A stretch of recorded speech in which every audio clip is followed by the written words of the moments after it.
जी, बिस्मिल्लाहिर्रहमानिर्रहीम। आज हमारा ऑनलाइन सेशन 3 है, जिसके अंदर हम कंप्यूटर एप्लीकेशंस की फाउंडेशंस को क्लियर करेंगे। मेरा नाम मोहम्मद अबू बकर सिद्दीक है और मैं आपके लिए ये कोर्स लेके आया हूँ स्किल्स ग्रिड की टीम की तरफ से।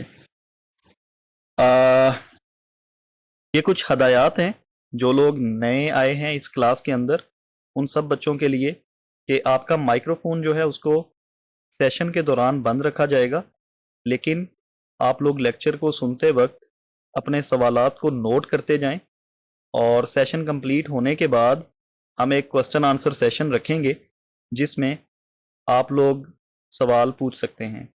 और क्वेश्चन आंसर सेशन के दौरान आप लोग अपना माइक ऑन कर सकते हैं, लेकिन मैं वन बाय वन स्टूडेंट्स को कॉल करूंगा और जिस बच्चे का मैं नाम लूंगा वो बच्चा अपना माइक ऑन करेगा और उसके बाद अपना माइक ऑफ कर देगा। तो इस तरह से हम क्वेश्चन आंसर सेशन को बेहतर तरीके से लेके चल सकेंगे। तो अभी हम सेशन शुरू करते हैं। आज के लेक्चर के अंदर हम माइक्रोसॉफ्ट वर्ड का होम टैब कंप्लीट प्रैक्टिस करेंगे। इस टैब के अंदर हमारे पास कुछ शॉर्टकट कीज़ भी यूज़ होंगी जो कि हम टॉपिक के साथ साथ देखते जाएंगे। तो चलें हम प्रैक्टिस शुरू करते हैं। आज का सेशन बहुत ही इम्पॉर्टेंट है। इम्पॉर्टेंट इसलिए कि आप माइक्रोसॉफ्ट वर्ड के ऊपर जब भी काम करेंगे, जो टूल्स आज हम देखेंगे ये आपको हर जगह पे इस्तेमाल करने की ज़रूरत पेश आती रहेगी। तो फर्स्ट ऑफ ऑल आज के सेशन का जो बुनियादी मकसद है वो फॉर्मेटिंग करना है। फॉर्मेटिंग असल में होती क्या है इसको हम देखते हैं। फॉर्मेटिंग का जो बुनियादी मकसद होता है वो ये होता है कि आप अपने डॉक्यूमेंट को कितना खूबसूरत बनाते हैं। तो चलें जी, हम सबसे पहले एक डेटा माइक्रोसॉफ्ट वर्ड में रैंडम डेटा लेते हैं और इसके लिए मैं एक फ़ंक्शन यूज़ करने वाला हूँ इज़ इक्वल रैंड, और जैसे ही मैं एंटर दबाऊँगा तो मेरे पास कुछ रैंडम डेटा आ जाएगा। इस रैंडम डेटा को एक्सेस करने का मकसद ये है कि हम आसानी के साथ अपना टेक्स्ट के ऊपर डिफरेंट फॉर्मेटिंग्स को प्रैक्टिस कर सकेंगे। ये माइक्रोसॉफ्ट वर्ड के अंदर बिल्ट इन डेटा होता है। आप जब इस फंक्शन को लिखते हैं, इसको आप इक्वल साइंस और उसके बाद RAND और उसके बाद आप स्मॉल ब्रैकेट्स को यूँ लिखते हैं और जैसे ही एंटर प्रेस करेंगे तो आपका पैराग्राफ्स आ जाएंगे। इससे पहले कि हम मज़ीद लेक्चर को कवर अप करें, मैं आप लोगों के लिए कीबोर्ड की कीज़ को ऑन कर देता हूं।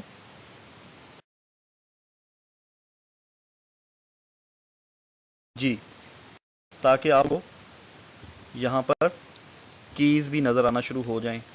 ओके जी, तो ये मैंने कुछ डाटा लिया रैंड फंक्शन के थ्रू और अभी हम फॉर्मेटिंग शुरू करते हैं। होम टैब के अंदर लास्ट लेक्चर में हमने ये वाले टूल देख लिए थे कि आप किस तरह से डेटा को कॉपी कर सकते हैं। फ़र्ज़ करें मैं इस डाटा को सिलेक्ट करता हूँ, मैं कॉपी करना चाहता हूँ तो Ctrl+C, और अगर फ़र्ज़ करें मैं यहाँ पर ही पेस्ट करना चाहता हूँ तो Ctrl+V। तो ये देखें, यही जो टॉपिक था हमारा ये वाला, इसको मैंने कॉपी किया और ऊपर पेस्ट कर दिया। तो ये हम प्रीवियस लेक्चर के अंदर कर चुके हैं। जिन स्टूडेंट्स ने प्रीवियस लेक्चर नहीं देखा या अटेंड नहीं किया वो लोग यूट्यूब पे उस लेक्चर को रिवाइज़ कर सकते हैं। ओके, तो आज के लेक्चर में फ़र्स्ट ऑफ़ ऑल फॉर्मेटिंग का जो सबसे बुनियादी तरीका होता है वो ये होता है कि आप Ctrl+A करें और Ctrl+A करने से आपका पूरी टेक्स्ट जो है वो सिलेक्ट हो जाएगी। उसके बाद आप सबसे पहले फ़ॉन्ट का स्टाइल चेंज करते हैं। यहाँ पर हमारे पास मुख्तलिफ़ फ़ॉन्ट मौजूद हैं जिसमें कैम्ब्रिया, कैलिबरी या इसी तरह टाइम्स न्यू रोमन, एरियल। आपकी जो पुरानी किताबें हैं, कोई भी आप बच्चा मैट्रिक की किताब पढ़ता है तो नॉर्मली उनके अंदर टाइम्स न्यू रोमन या एरियल फ़ॉन्ट यूज़ हुआ करते थे। और आजकल जो नई किताबें आ रही हैं उनके अंदर कैलिबरी भी यूज़ हो रहा है, ऑफिसेज़ के अंदर, यूनिवर्सिटीज़ के अंदर कैम्ब्रिया यूज़ हो रहा है। तो ये इन चारों में से आप कोई सा भी फॉर्मेट यूज़ कर सकते हैं। तो इन फ़ॉन्ट्स को आप सिंपली सिलेक्ट कर देंगे। तो फ़र्ज़ करें मैंने ये टाइम्स न्यू रोमन लगा दिया है। तो अभी देखें इस टेक्स्ट की फ़ॉन्ट की स्टाइल चेंज हो गई है। अगर मैं आपको फ़र्क दिखाना चाहूँ तो ये देखें, ये कैम्ब्रिया है, अगले पैराग्राफ के अंदर हम कैलिबरी लगा देते हैं, ये देखें। उसके बाद तीसरे पैराग्राफ के अंदर हम टाइम्स न्यू रोमन। राइटिंग के अंदर आपको तीनों एक ही तरह के नज़र आ रहे होंगे, लेकिन तीनों जो फॉन्ट्स हैं हर एक का राइटिंग स्टाइल डिफरेंट है, ठीक है। तो ये सबसे लेटेस्ट है जिसका नाम कैम्ब्रिया है, और ये कैम्ब्रिया से पहले आया कैलिबरी, और उससे पहले टाइम्स न्यू रोमन चलता था, और उससे भी पहले एरियल था। तो आप इन चारों में से कोई सा भी स्टैंडर्ड फ़ॉन्ट यूज़ कर सकते हैं। ओके, इसके नीचे भी काफ़ी ज़्यादा फ़ॉन्ट्स हैं, स्टाइलिश फ़ॉन्ट्स मौजूद होते हैं, आप इनको गूगल से जाके इंस्टॉल भी कर सकते हैं। तो लेकिन जो स्टैंडर्ड यूज़ होंगे वो हमारे पास ये चार हैं, इनमें से आप कोई सा भी यूज़ कर सकते हैं। ओके, तो कंट्रोल ए करें, कोई सा एक फॉर्मेट यूज़ कर लें फ़ॉन्ट्स का। तो मैंने फ़ॉन्ट यूज़ किया टाइम्स न्यू रोमन। अब इससे अगला स्टेप है फ़ॉन्ट का साइज़ सेलेक्ट करना। नॉर्मली इंग्लिश लैंग्वेज के अंदर जो फ़ॉन्ट यूज़ होता है ऑफिसेज़ के अंदर या डॉक्यूमेंटेशन के अंदर वो 12 होता है, तो हमने 12 यूज़ करना है। हाँ, अगर जब हम नेक्स्ट आगे जाके देखेंगे कोई हेडिंग आएगी या कोई सब हेडिंग आएगी तो उसके फ़ॉन्ट का साइज़ आप यहाँ से कम या ज़्यादा कर सकते हैं। ओके जी, अब फ़र्ज़ करें मैंने यहाँ पर कोई हेडिंग बनानी है, मेरा चैप्टर नंबर 1 और चैप्टर का नाम फॉर एग्ज़ाम्पल है बेसिक्स ऑफ कंप्यूटर, और उसके बाद है इंट्रोडक्शन, ये हमारी सब हेडिंग है। अब हमने क्या करना है, चैप्टर नंबर 1 को बोल्ड करना है। तो बोल्ड करने के लिए आपके सामने ये बी का एक निशान है, यहाँ से आप जब क्लिक करते हैं तो ये बोल्ड हो गया। इसके लिए शॉर्टकट की यूज़ होती है कंट्रोल बी। तो कंट्रोल बी से आप बोल्ड भी कर सकते हैं, अनबोल्ड भी कर सकते हैं।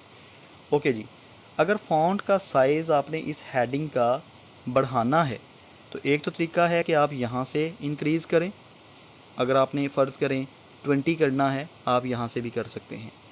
दूसरा तरीका ये होता है आप इसको यहाँ से भी राइज़ कर सकते हैं। ये जितनी दफ़ा आप क्लिक करेंगे उतना सेट बढ़ता जाएगा आपके फ़ॉन्ट का साइज़ बढ़ाने में। अगर आप छोटा करना चाहते हैं तो ये उसके बिल्कुल साथ एक स्मॉल कैपिटल ए लिखा हुआ है, इसके थ्रू आप उसको छोटा भी कर सकते हैं।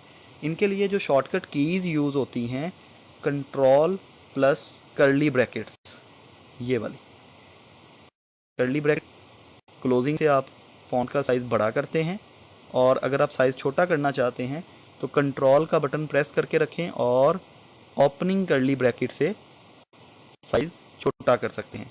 तो ये हैं जी हमारे पास शॉर्टकट कीज़। ओके, अब हमने देखना है इटैलिक। अभी इसी चैप्टर नंबर 1 को अगर मैं इटैलिक करना चाहता हूँ, थोड़ा सा तिरछा, ये देखें आपकी काफ़ी किताबों के अंदर कुछ इस तरह से आपको फ़ॉन्ट्स नज़र आते हैं, तो इसको हम इटैलिक करना कहते हैं। तो अगर आप शॉर्टकट यूज़ करना चाहते हैं तो कंट्रोल आई, यूँ, तो कंट्रोल आई से आप इटैलिक करेंगे और अगेन कंट्रोल आई करने से नॉर्मल स्टेट में आ जाएगा। इसी तरह इससे अगली ऑप्शन है अंडरलाइन। अगर आप चैप्टर नंबर 1 के बिल्कुल नीचे लाइन लगाना चाहते हैं तो आप ये यू के नीचे एक लाइन लगी हुई है, तो यहाँ पर क्लिक कर देंगे तो ये देखें आपका अंडरलाइन हो चुका है। और इसके लिए जो शॉर्टकट की यूज़ होती है control you, again control you करने पे अंडरलाइन मार्क हो जाएगी। ओके, अगर आप डबल अंडरलाइन यूज़ करना चाहते हैं तो यू के बिल्कुल साथ एक एरो है, इस एरो पे क्लिक करें, आप डबल अंडरलाइन भी कर सकते हैं यूँ। अगर आप थोड़ी बोल्ड अंडरलाइन करना चाहते हैं, डॉटेड करना चाहते हैं या डैशेज यूज़ करना चाहते हैं तो ये मुख्तलिफ़ किस्म की अंडरलाइंस मौजूद हैं, लेकिन जो स्टैंडर्ड इस्तेमाल होती है वो बिल्कुल ये सबसे ऊपर वाली बिल्कुल ज़्यादा थिक नहीं है, नॉर्मल स्टेट के अंदर होती है, इसको आप यूज़ करते हैं। ओके जी, इसके बाद फर्ज करें आपके पास इस पैराग्राफ के अंदर कोई एक सेंटेंस है, ये वाला, इसको आप डिलीट नहीं करना चाहते, लेकिन आप लोगों को दिखाना चाहते हैं कि ये डाटा मैं बाद में काट दूंगा। जिस तरह हम कॉपी पेंसिल से किसी पेज के ऊपर जब लिखते हैं और अगर आप उसको स्ट्राइक करना चाहें, उसके ऊपर लाइन लगाना चाहें, तो आप माइक्रोसॉफ्ट वर्ड के अंदर भी लाइनिंग कर सकते हैं। मसलन ये बिल्कुल ए बी के ऊपर एक स्ट्राइक थ्रू की ऑप्शन है, आप यहाँ पर क्लिक करें तो देखें आपके अल्फ़ाबेट्स के ऊपर एक लाइन मार्क हो चुकी है, जो ये ज़ाहिर कर रहा है कि बाद में आप इस सेंटेंस को डिलीट कर देंगे और आप चाहते हैं कि लोगों को आपका सेंटेंस नज़र भी आता रहे और उनको ये भी आइडिया हो जाए कि ये अब हमारे डॉक्यूमेंट का ज़्यादा देर हिस्सा नहीं है। ओके, इसके साथ ही अगर फ़र्ज़ करें आपके डॉक्यूमेंट के अंदर आपने कोई, जिस तरह हम केमिस्ट्री के अंदर कुछ फार्मूलाज पढ़ते हैं, वाटर का फार्मूला जैसे हमने पढ़ा हुआ है H2O या